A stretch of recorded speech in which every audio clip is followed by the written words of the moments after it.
Name: last, Valdez; middle, Simone; first, Nina. Date of birth: month 07, day 05, year 1998. Gender: check the box that applies, female. Race: check only one that applies. Even if the number 1 doesn't define you, check other. Because they don't know how else to categorize you, check 1. As if identity could be represented by a barbed wire cage, check other. When you're left with no choice, check 1. Sometimes it's the only option. At 4 years old, for show and tell, I brought myself. I held up my arms in a horizontal and proudly proclaimed, on the left is the Tropic of Capricorn, on the right is the Tropic of Cancer, and I am the latter. I am the Equator. The other kids looked at me, wide-eyed and curious. One of them shouted from the back of the class, but which one are you more? Are you more black, or are you more Mexican? Before I could retaliate, another one chimed in with, you don't sound black, you don't look Mexican. Curious and wide-eyed, I begged them, let me see what Mexican looks like. Let me hear what black sounds like. It was at this moment the teacher stood up, said, that's enough for today.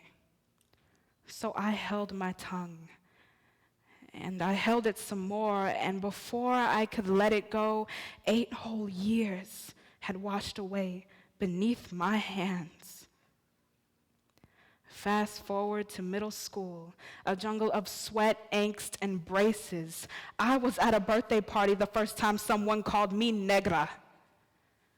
They said it was the best word to describe me, and I believed them.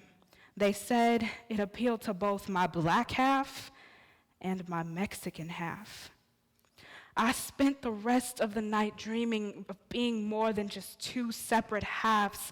I was the physical embodiment of disassociation. I wasn't allowed the luxury of being whole.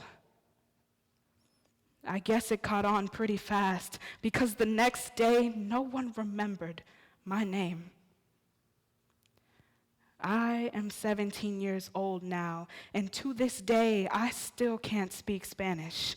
I remain conscious of how I look and how I sound.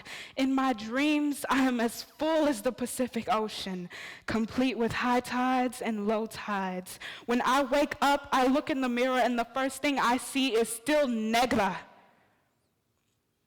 But what really matters are the things I see next. Talented, creative, whole, and my 4-year-old self staring back at me. Here's a friendly tip.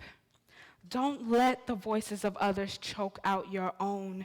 Yourself is for you to grow and for you to love. You are a constellation.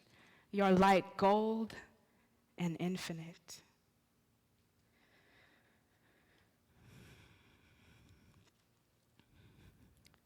For me, there are 2 cultures that make up a significant part of my identity: Mexican and Creole. Growing up, I was under the impression that I had to favor one over the other. At a young age, my identity became my biggest insecurity. I struggled to find the balance between both halves of myself. It was as if I was given 2 puzzle pieces that should have fit together, but didn't. Today, I want to prove that cultures can coexist within a person. There are over 7 billion people on the earth, each of whom either consciously or subconsciously associate themselves with a particular way of life. This way of life is known as culture. Culture shows itself in many forms, such as values, traditions, daily conversations, family dinners, beliefs, and morals. To identify with a culture provides a sense of belonging. It is human nature to want to belong. But what happens when a person is born into or simply chooses to identify with two or more cultures? Tell me, where do they belong? People are asked to put themselves into concrete categories, but identity is fluid.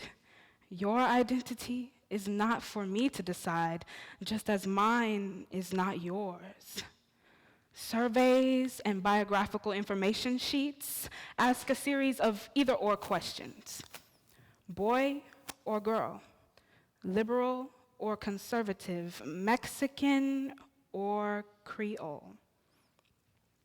When in reality, we live in a sense of duality. Two opposing forces that are able to coexist. The world likes to view everything in the exact opposite, however, polar forces, two opposing forces that cannot work together. This goes against us. It goes against how we were made. We are complex beings. We cannot just be one simple aspect of ourselves. That being said, I want to ask, how many of you would identify as Texan with a show of hands? Okay. How many of you, let's see, would identify as Hispanic with a show of hands? All right. I'm seeing some of the same hands raised twice. I bet you didn't know that makes you a multicultural individual. You see, there is cultural identity and there is local identity. Just because your parents were born in Mexico and can speak Spanish, and you were born here and can only speak English, does not make you any less Hispanic. It does not make them any less Texan. I am a Mexican, Cuban, Creole Texan. But most importantly, I'm me, Nina Simone Valdez, and I love it that way. Thank you.